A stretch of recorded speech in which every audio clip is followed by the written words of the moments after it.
गांव के एक कोने में रामू नाम का एक गरीब किसान रहता था। उसके पास थोड़ी सी जमीन थी और साधन बहुत सीमित। हर साल वह खेत जोतता, बीज बोता, लेकिन कभी सूखा पड़ता तो कभी ओले गिरते।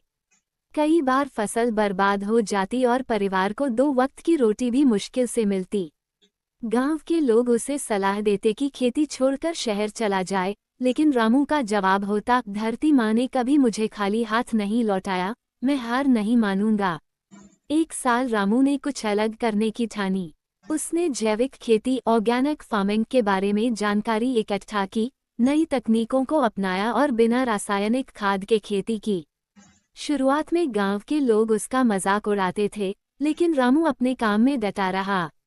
6 महीने बाद जब उसकी फसल तैयार हुई, तो उसकी सब्जियां और अनाज देखने में ही अलग थे, ताजगी से भरपूर और गुणवत्ता में बेहतर।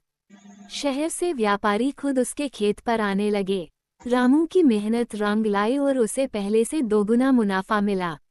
अब वही लोग जो उसका मजाक उड़ाते थे, उससे सलाह लेने लगे।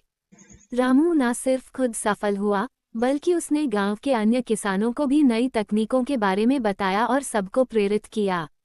अगर किसान के बेटे हो तो एक लाइक और चैनल को सब्सक्राइब जरूर करें।